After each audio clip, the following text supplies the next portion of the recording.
cut myself off. Ooh, things are getting messy again. It's weird how, like,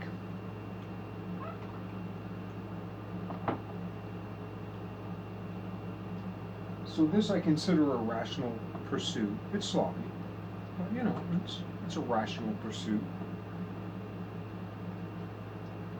When I fill up my free time with rational pursuits, my life becomes more hectic.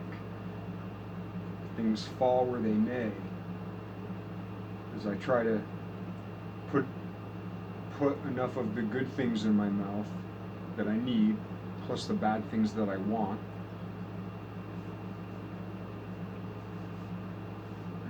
Clothe my body and sometimes shower.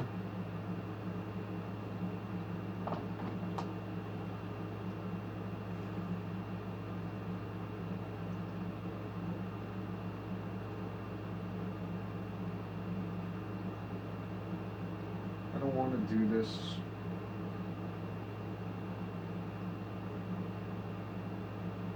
I've been thinking about it, and serendipity said do it, so. Serendipity said do it. They said do it. It said do it. So I'm doing it. I've gone this cray-cray. Why stop now?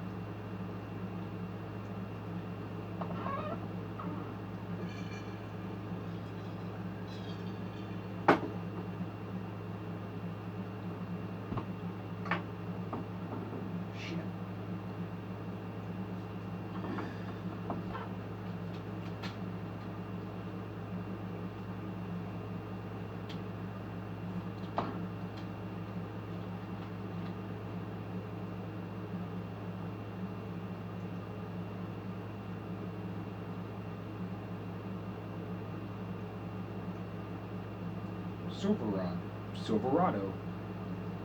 I have to look into that.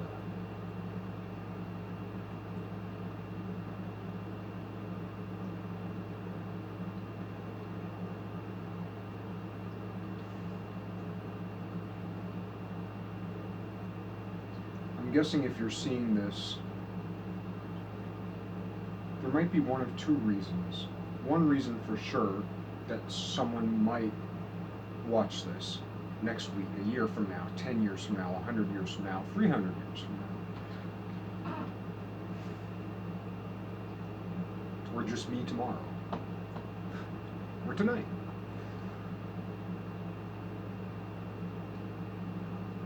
And that's the conspiracy. Conspiracy theories are the artistic art form of the age, of the turn of the millennium.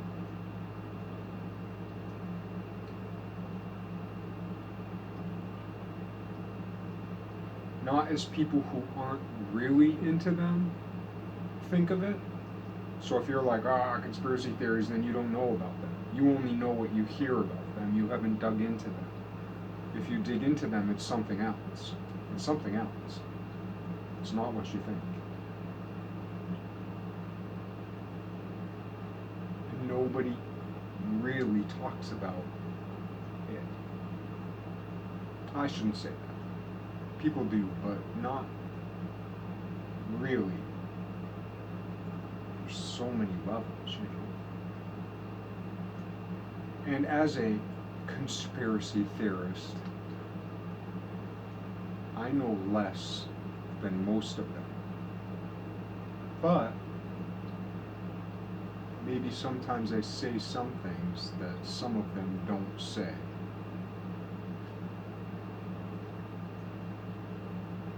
I've touched on it before. One of the reasons I'm allowed to say certain things is because I've never joined a secret society. I'm not part of, any governmental organization, and a lot of these dudes are. They're parts of multiple organizations. They're not who they say they are a lot of the times.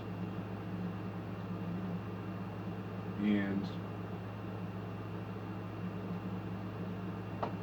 So if you have a person who's a member of this church and this governmental organization and is a mole in this governmental organization, is a spy in this, is part of this cult, and so on. So you have people, names, identities, second, third, fourth identities who are associated with these things, and people know them when people watch them. And they're giving information in code. Shit's always in code. Even if you're not coding, it's still in code because it all fits. But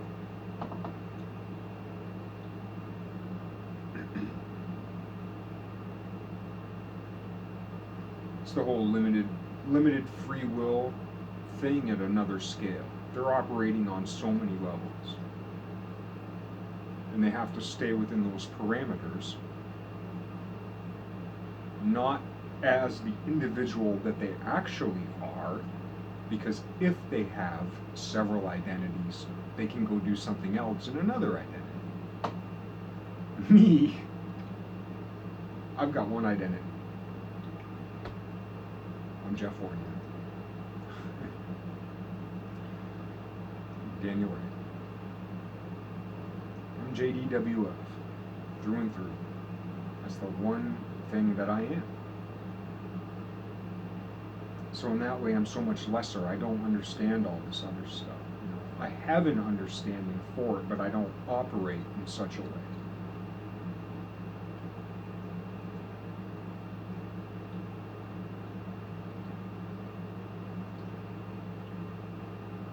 But the whole point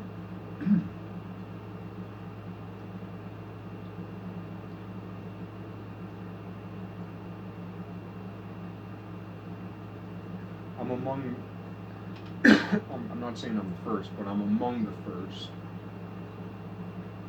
of us, whoever we are,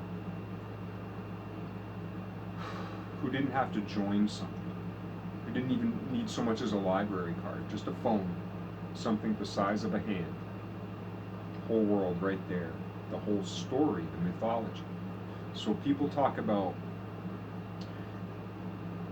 people are very accustomed to the idea that symbols were put into stone objects of the past so that when they put it for the future, just the same way we carved shit into a satellite and just sent it out into space, saying, you know, and just mathematical symbolism and so on, saying this is who we are, this is where we are, you know, here's some stuff. Just put it out there. And the way that the, you know, all of the Egypt stuff, the way it lines up with star patterns from however many thousand years ago, whether it's 8, 10, 12, or whether it's 38,000 or whatever. And I didn't realize this till the other day when I heard Graham Hancock talking about it. I think it was Graham Hancock. Talking about how they carved the astronomy of the age when the Hoover Dam was built into the Hoover Dam, so that if and when all of society is wiped out, that information is in the stone, in the rock, in that big solid thing. So that if civilization builds up again, they can figure it out and figure out when that was built and so on, and some of the intent behind it. I never knew that. I never knew that we still officially do that on record. I know we do it off record. I didn't know we do it on record. But it's also put into stories, because stories persist, and it's put into art. Art persists. When Nixon took the dollar off the gold standard and made money tied, we've called it the petrodollar. But all this time, it has not just been the petrodollar. He split the gold standard. All this time, we've been calling it the petrodollar. But it's also been the art market dollar. The art market dollar. Intellectual property.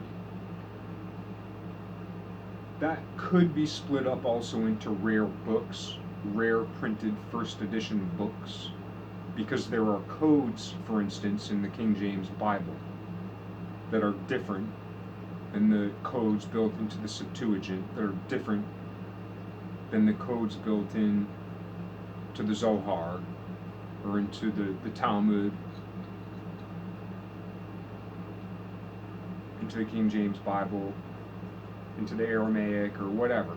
They're all different, but there's a similar thing because there's a translation. But the first edition of the King James Bible, you can bet your ass, has the intended code because typeset matters. Some A's are just like what look like a backward C with a straight line, but that some A's are shaped like this. Well, as I'm looking at it like this, like some A's have that hook at the top, and that upside down is an E. Just as a very, very simplistic example.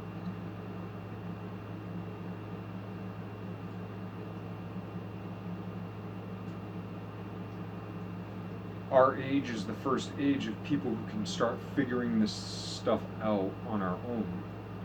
And so, yeah, there's the story, the art market, but the pictures of the past that were preserved. History's a lie, but stories are a lie. Aesop's fables are a lie, and they are some of the most true things ever written. Mark Twain's stories are a lie, and they're some of the truest things ever written. But it's not just a parabola. It's the entire conic section. But it's not just a conic section. It's a parabolic conic section. But it's not just a parabolic conic section. It's a parabolic toroidal section. So when you hear one straight line of that story, that's just one straight line that's describing that siphon of that tornado, of that toroid. So if you understand one little line, it's great. But it's part of that structure.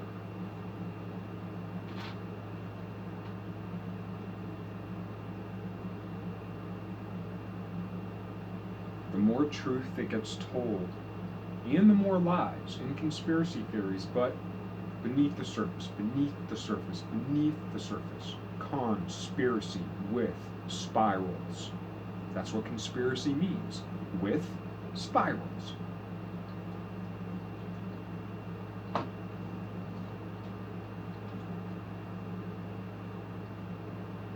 The more truth that gets told, the more truth gets to get told.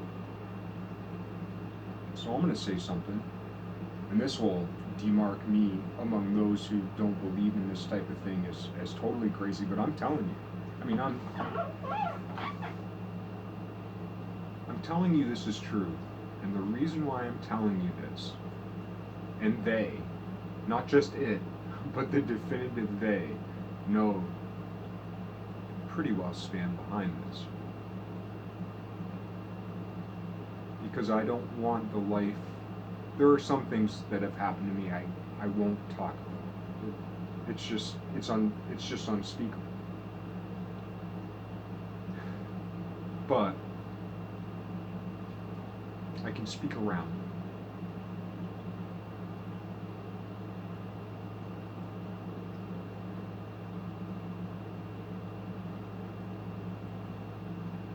But there are long livers among us who might as well be considered immortal.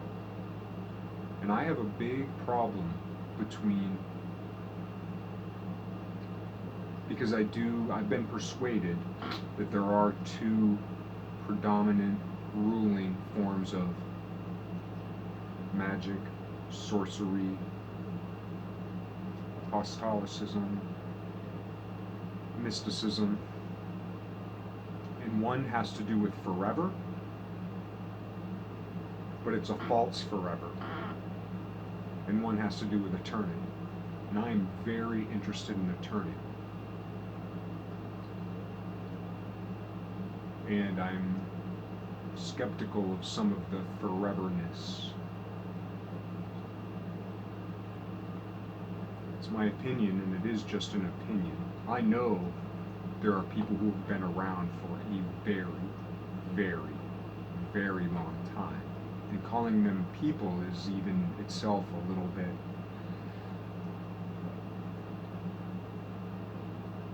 anyway.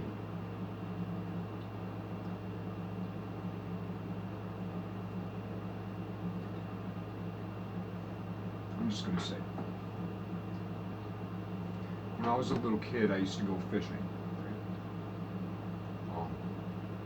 We'd just dig up worms right down by, I lived in a trailer park, and we'd cut through this little path through the woods, and then in like the nicer part of town, there was this nice little pond up around by all the houses. And all us little trailer park kids would go across there, and we'd do our fishing. We'd dig up worms, or we'd take frog eggs, or tadpoles, or little frogs, and go fishing with them. The frogs, if we fish with little baby frogs, I'd never do this now. But if we went fishing with little baby frogs, we tend to catch eels, which were scary. So I pretty much stopped that quick. And with the worms, mostly in that pond, we get perch.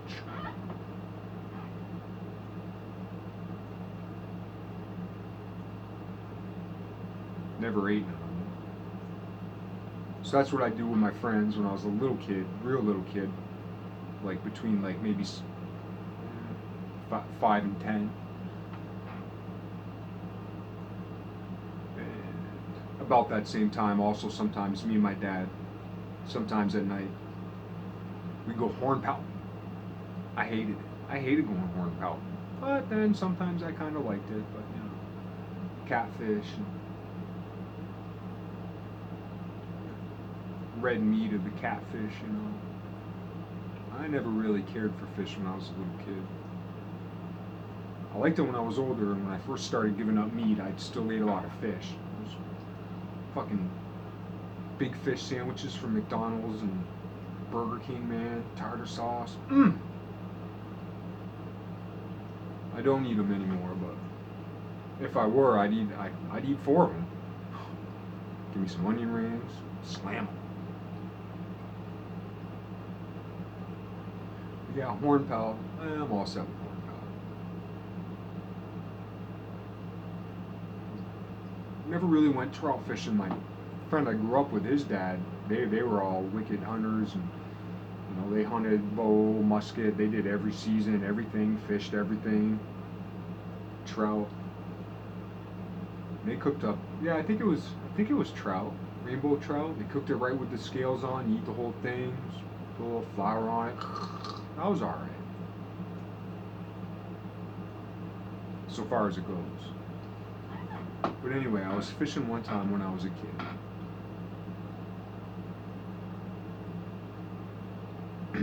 Usually it was just either with my dad or with dudes. It was always with dudes. Well, a couple few times, a few different women folk, girls, females, different times, went fishing. There was one in particular time. This is super important. This is me going out on a huge limb. This is one of the most important things I've ever said. And you're gonna think I'm fucking nuts. But I'm telling it to you. Here's my prayer. I'm telling it to you. If you don't know this already, and if you're not prepared for it, like, if you're watching my shit, things might happen in your life that are gonna hurt like fucking hell. Emotional and physical, but because I talk about all this other stuff, and I like doing things and playing and so on, but it's about something way bigger, and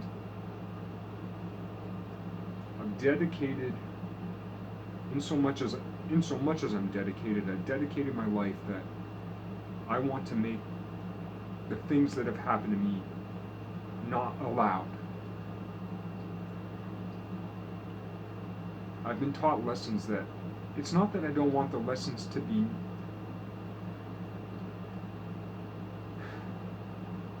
we need to learn, the lessons I've learned, I've needed to learn, but I'm just convinced there has to be a better way.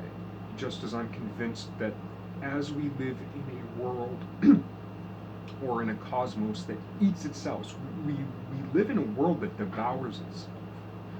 And we use that to justify the circle of life. But it need not devour itself in the way that it does. You know, cyclicity, expansion and then retraction back into the vacuum need not happen the way that it does. So that's ultimately what I'm committed to. We live in a cosmos that eats itself. I put things in my mouth and things come out the other side. The perfect, quote unquote, I hate the idea of utopianism because so much of it is horseshit, but on the other end of it is the idea that flow. We eat animals, we kill, we murder. Some people eat fucking people, or have in the past, right? That's not flow. There's an obstruction. Something's wrong happening there. There's a better way of flow. The best world that one could imagine or you know, if we're building these models, we can imagine a world where everything that one mouth consumes is the perfect nutrient excreted by something else, just like breathing with trees. There's no harm there. Trees breathe oxygen, we breathe carbon dioxide, right? Or rather, trees breathe carbon dioxide, they exhale oxygen, we breathe oxygen and exhale carbon dioxide. It's a perfect system. Nobody gets hurt in this breathing process. Where the problem comes in is what goes in here, right? But we can at least imagine a world where what goes in here and what comes out here does that the way we respire. If we could eat, digest, and poop in a similar fashion to the way that we respire. Now, we can. That technology exists. The tree. The tree exhales oxygen. We breathe it in. We exhale carbon dioxide. It breathes it in. We eat its fruit. We poop on the ground and fertilize its soil. It grows more fruit. We eat it. It poops fruit. We eat it. It makes sap. We eat it.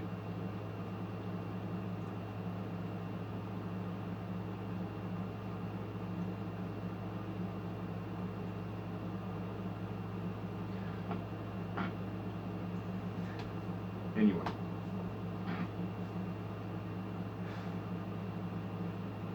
I'm telling you this so that you can begin imagining the possibility that what I'm saying is true. You won't believe it, but you'll begin to imagine it. Then, when what happened to me happens to you, maybe you'll remember this. And I'm telling you, I hope it doesn't break you the way it broke me. It's gonna break. I mean, there's a bend. I shouldn't say break, but it's a big bend, and there's a lot of cracking.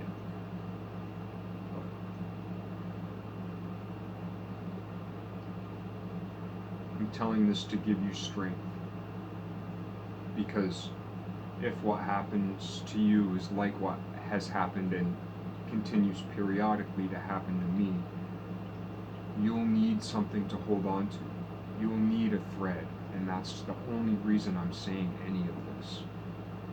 I don't need to say this, but I do. Because I refuse. I mean, there's no getting out of this.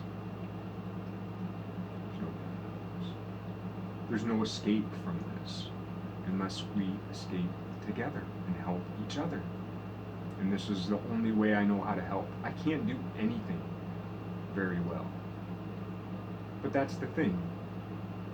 Build a fence. Build a community. Make this and that stronger. But if we don't get it exactly right, it doesn't fucking matter. It doesn't matter how nice the ride to our grave is, right?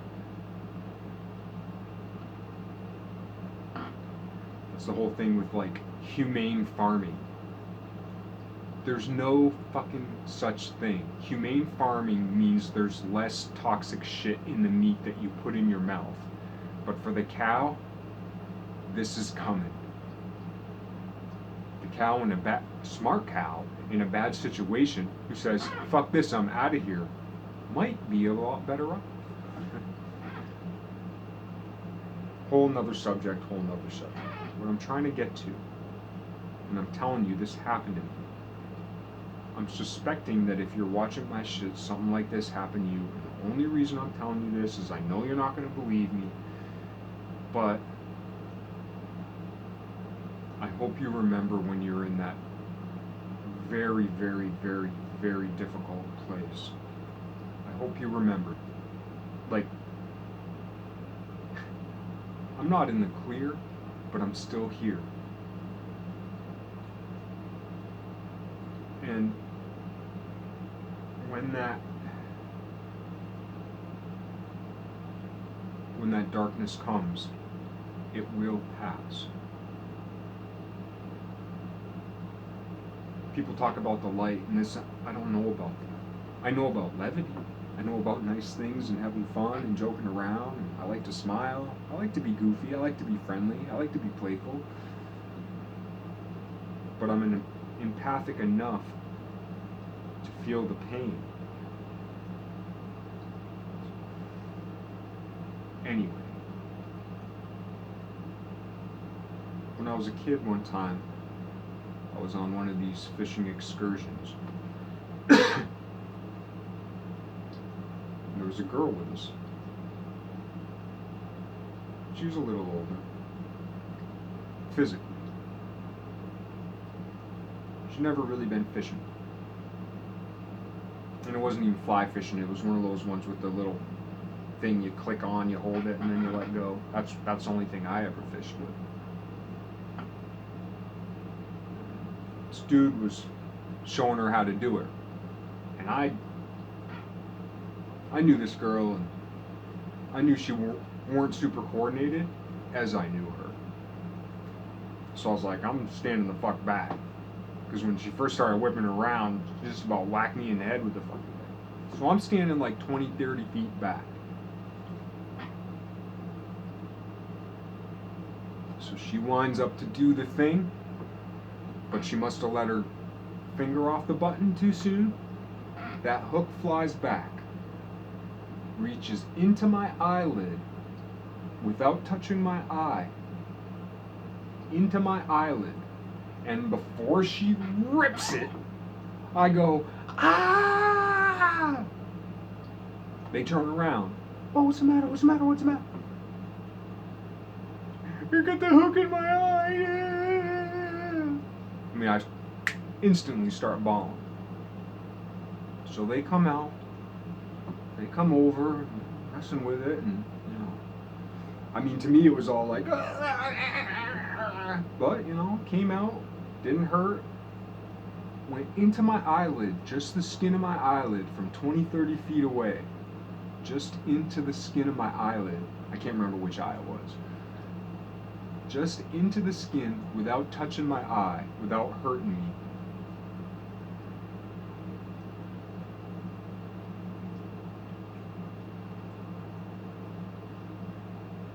I saw that girl at the store the other day, and I've seen her around.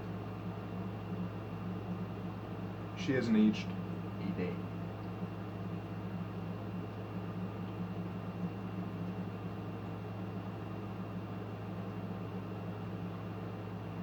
She doesn't say nothing to me, but she makes sure I see her.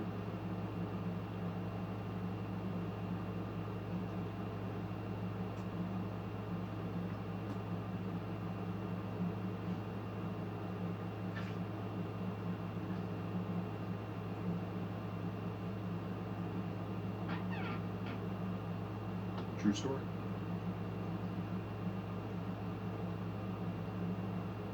I mean, what do you say? What can I say? What can I say? But I'm telling you, I'm imagining myself 10 years ago hearing this story and just being like, well, maybe not 10 years ago, but you know, and just being like, fucking jerk or fucking this, fucking that, but I'm telling you, I don't think it was the same person. I don't think she looked the same. Same person. The same person. Didn't age a day. Not a fucking day.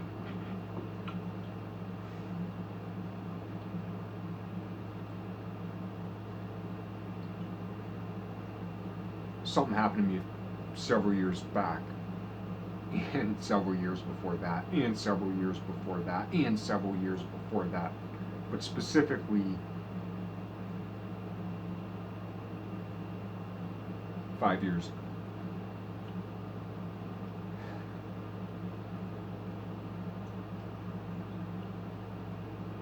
That has allowed me to deal with this. Some days better, some days worse. But it's kind of like that movie Obey, except it's not just all fuckers trying to hurt on you. Call them resurrected, call them ascended masters, call them aliens, call them people are descendants from the future, call them time travelers from the past, people who can walk through time, call them Eastern masters who are able to epigenetically change the way their body looks. Never mind castanedan sorcery.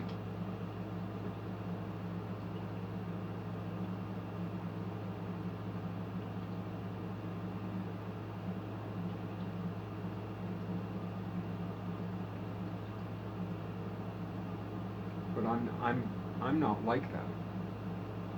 I'm somewhere in between. I'm a monkey in the middle. Like however much you don't believe, and however much they do believe that they're able to do whatever the fuck it is that they do, I'm somewhere in between. I see some things happen for real, you know, but I'm not like them. Not even fucking close. But I refuse to go on, I refuse to work, I refuse to do anything without not only leaving a symbolic path, because there are things I've not said. As much as I've said, there's things I haven't said. But you know, serendipity must dictate when things are said. There's two reasons why the truth isn't told by those who really are good and really know the truth. One is because you wouldn't believe it. Two is because it could do more harm than good if you did believe it. When I not only believed certain things, but when there were certain things that once I knew them, hit me so hard it was like a fucking train.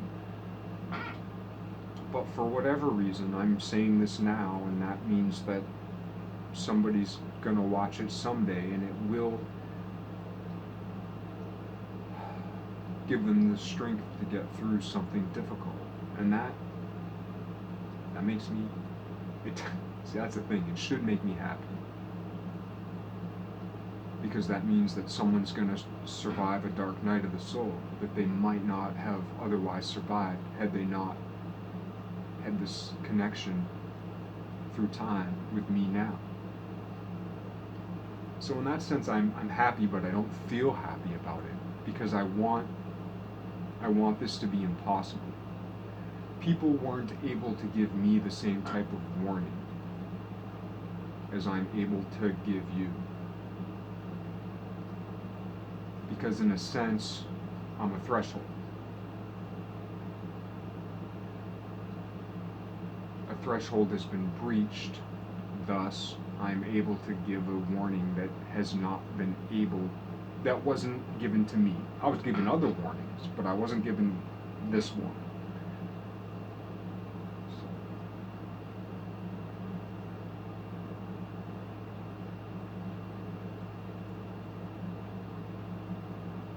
But I'd much prefer it if we could climb that stairway to heaven in a different way. But, right, Jesus went to hell. Fucking pound down on the demons and all that shit. They say the road to hell is paved with good intentions. That doesn't mean don't go to hell. So long as, especially, I mean, this is, there's more to it than that, but so long as we're killing vertebrates, hell exists. We kill them, they go like this. And where all those waves go. So a lot of times when you're having a real bad day, what's happening?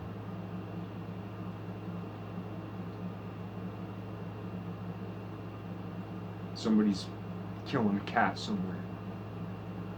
Somebody's barbecuing up a monkey. Shit still happens. People still barbecue monkeys and bats and all that shit. Or a cow, or this or that, or a wild this or that. Serengeti effect. But how far underground is the Underground Railroad? How deep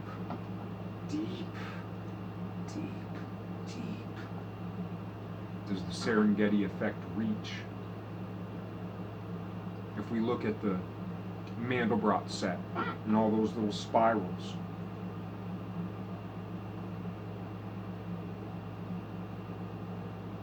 and zooming in, zooming in, zooming in.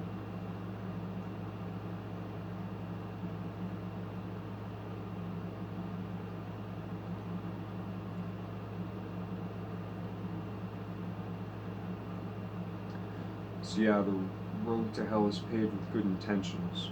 That doesn't mean don't have good intentions. That's what the surface level is. That's the pessimistic way of looking at it.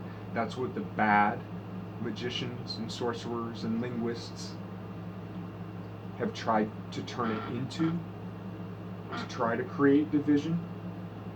But that's not what it means. It means hell exists because we have not mastered free will. We have not made the right choices. What is free will? Free will is take the knife and hack the fucking flesh or don't. How's that for a baseline? How's that for a baseline definition of free will? You either hack up fucking, would you hack up your dog? You love your dog? Would you take a knife out and fucking hack it up and then slurp up its blood? Probably not. Maybe some of y'all motherfuckers would. When I was a kid, I killed a bunch of fucking toads, frogs, snakes. What else? Never killed a cat, but I did put one in a bunch of tires one time. And accidentally I spilled gas on it, but that was an accident. I didn't light it on fire. I did kill a bunch of twee birds and light them on fire one time.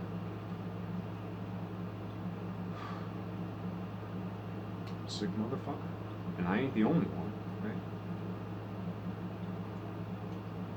But yeah, the cat, I was just trying to keep around, I was like, I want you to be my friend. And the only thing around to put over the tires was this, like, it might not have been gas. It was some kind of can with some kind of something in it. And then it spilled on the cat left, and then I was like, ooh. And then I felt double bad because the cat didn't want to be my friend. And then I heard it, and then I was like 5 years old. I was like, Definitely ain't gonna want to be my friend now.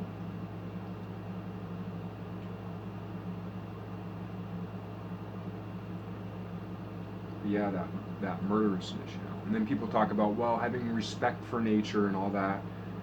That's better. Okay, that's better. That's better. Right. In that sense, too, the only people who are really qualified to hunt are prophets and clairvoyants. They exist. A girl I went fishing with, while facing the water, with her back to me, hooked my eye right under my eyelid without looking at me. Didn't hurt me at all. Scared the fucking shit out. But didn't hurt me at all.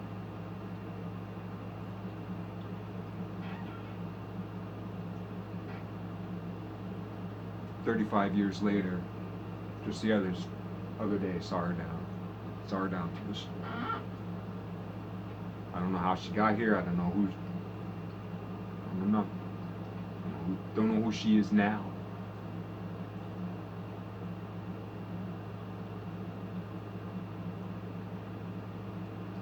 Not a look-alike, not genetic, not maybe a relation. No.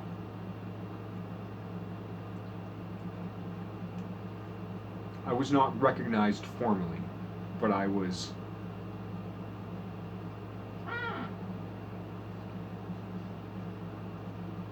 It was made known to me. Put it that way. Because these people are also telepaths, clairvoyants. That's why I say, too, they're also perfect mathematicians. I don't know who the fuck these people are. Like, for real. But take anything that you think they might be, take all of it, pack it into one thing, and that might be pointing kind of in the right direction.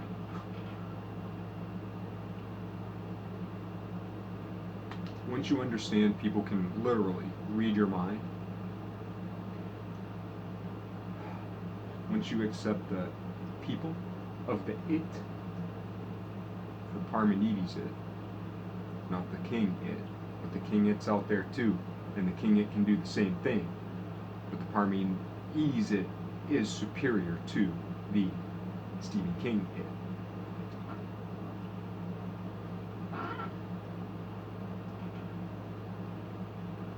They'll know what you're thinking 10 minutes from now, 20 years ago.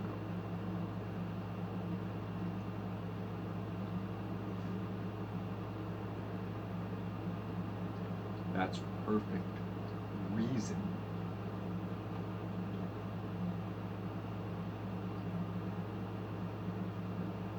Reason. People talk about reason.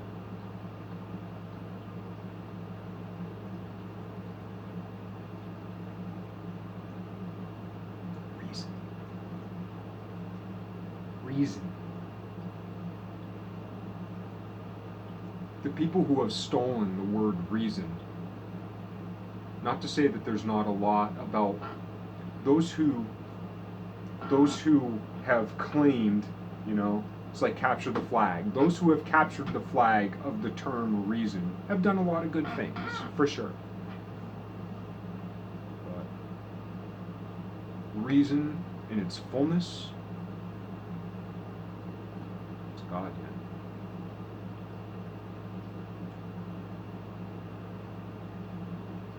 A God who allows free will.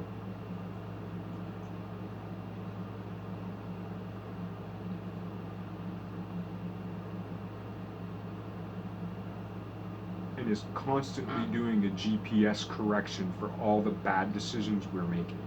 The number one bad decision we make. Worse than this. Worse than this. Worse than this. Those can all be good things, I guess, in moderation or whatever.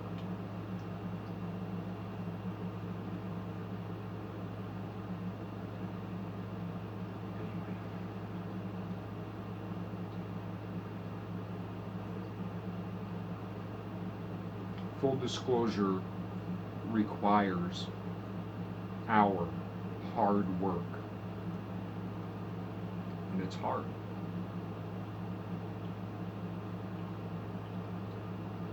Maybe as more and more and more and more and more of us discover the true truth, all this shit that's happening in the world, man, it's necessary in its own way. But gotta get beyond all that shit. So far beyond. Okay, that's it.